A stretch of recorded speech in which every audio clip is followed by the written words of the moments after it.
Bueno, les cuento ahora que la transición energética en el sector del transporte se plantea como un desafío para reducir la huella de carbono en Chile, especialmente si se avanza hacia una matriz eléctrica completamente renovable. Vamos a conversar sobre este tema, por eso ya estamos en contacto con la directora ejecutiva de Acera, Analía Rojas. ¿Cómo está, Analía? Bienvenida a CNN Chile. Hola, José Miguel, ¿cómo estás? Muchas gracias por la espera para poder realizar esta entrevista en este día feriado. Encantada, siempre atenta aquí a contribuir, al diálogo, a la discusión y a la información de este tema tan importante como la transición energética. Analía, durante los últimos días se ha informado del aumento en la venta de autos eléctricos. Si bien no es un aumento tan considerable, por ejemplo, si lo comparamos con el resto de los automóviles a combustión interna, sí hay un crecimiento en los últimos meses particularmente. ¿Será que se está generando un convencimiento de la población de que estos autos efectivamente tienen una contribución muy grande al cuidado del medio ambiente y lo están viendo como una inversión? Efectivamente, fíjate que yo siento, y por las estadísticas que tenemos hoy día disponibles, hay efectivamente una concientización de los beneficios y la eficiencia de tener vehículos eléctricos o vehículos de bajas emisiones, ¿ah? Fíjate que la cifra de julio fue, en términos de venta, fue bastante récord.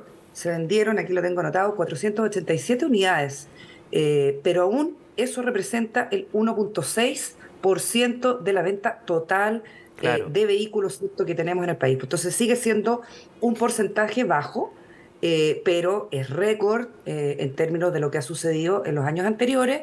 En el mes de julio, por ejemplo, el aumento respecto de julio del 2021 es de un 45%. Entonces, efectivamente, hay un mayor interés. Vamos a conversar de por qué y de dónde viene ese interés, ¿no? Esa concientización y qué es lo que está provocando el aumento de estas unidades de venta. ¿Y de dónde viene? Para ahí hacerle la bandeja con lo que usted planteaba al finalizar, ese interés. Bueno, fíjate que se conjugan dos cosas, ¿ah? Nosotros lo hemos mirado desde el punto de vista de nuestro interés como Asociación Gremial de Energías Renovables y Almacenamiento, Ujú. en términos de esto que se llama la electrificación de los consumos, ¿no? Y entonces la electromovilidad aparece como uno de los puntos importantes en donde se traslada la electricidad, ¿cierto? Y reemplaza los combustibles fósiles. En el caso particular de la electromovilidad, tenemos dos factores. Uno es el aumento de los modelos disponibles para comercialización, que ha ampliado su rango de elección muchísimo respecto de otros años. Fíjate que el año 2021 habían 40, 45 modelos. Hoy día hay más de 65 tipos de vehículos eléctricos o híbridos que se ponen entonces a disposición del público interesado. Y lo segundo es la concientización que decíamos al principio, que significa básicamente estar más informado, ¿m? Tener muchísimo más conciencia de lo que significa el uso del vehículo a combustión fósil, y cómo la gente, a través de estos cambios de hábitos, puede contribuir efectivamente a una disminución de la contribución que hacemos a los gases de efecto invernadero, a la contaminación básicamente. Bueno, en este sentido, Analía, es una buena noticia que hayan aumentado la venta de autos eléctricos o híbridos, pero sigue siendo, como usted decía en su respuesta anterior, un porcentaje muy bajo si lo comparamos con el resto del mercado automotriz. Entonces, ante este escenario, parecería imperativo fomentar un plan público-privado que precisamente propulse la electromovilidad.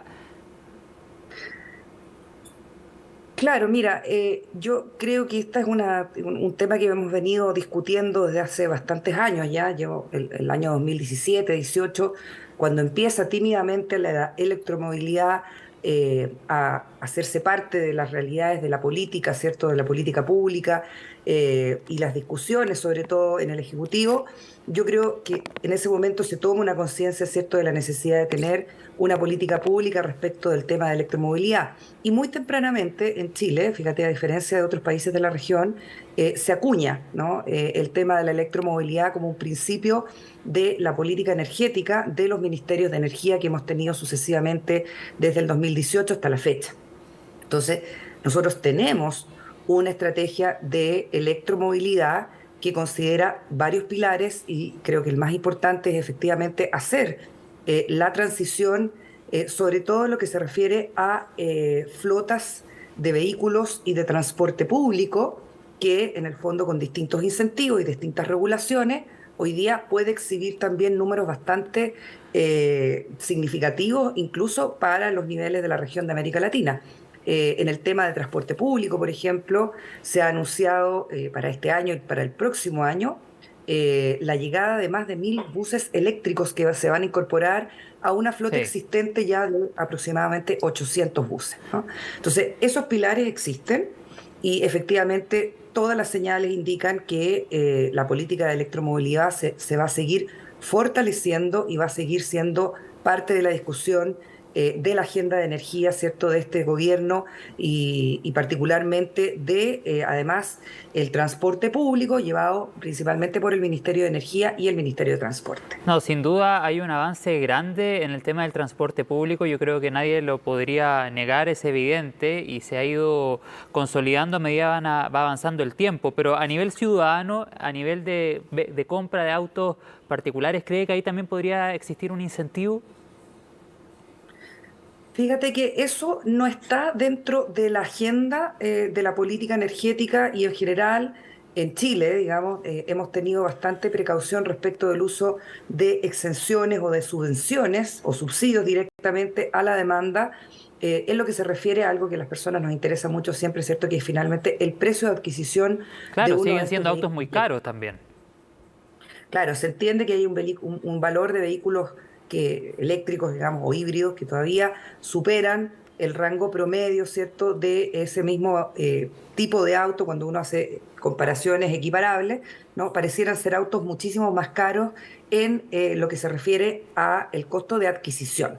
Y, sin embargo, dentro de la política, entre comillas, neutral que tenemos respecto de los usos, ¿no?, de distintos tipos de maquinaria o de equipos para la generación eléctrica e incluso en este caso para el transporte, ¿cierto?, y la movilidad, hay una especie de acuerdo, ¿cierto?, de que no se van a otorgar subsidios para la demanda o para la compra de las personas. Sin embargo, te quiero recordar, y a los telespectadores también, respecto de una ley que hoy día se está tramitando en el Congreso, la ley de almacenamiento y electromovilidad, que sí va a dar exenciones especiales para, por ejemplo, la reducción del valor de permiso de circulación de los vehículos eléctricos que se pongan en circulación en los próximos años. Es una reducción progresiva, ¿no? Empieza muy fuerte al principio en los primeros años y luego va disminuyendo hasta alcanzar básicamente el cálculo, ¿cierto?, efectivo que tiene el valor de un permiso de circulación, recuerdo, de acuerdo a la tasa o a la tasación del auto, ¿no? Ese es un avance muy importante, creo yo, y que va a aliviar y a hacer mucho más conveniente entonces el uso del auto eléctrico.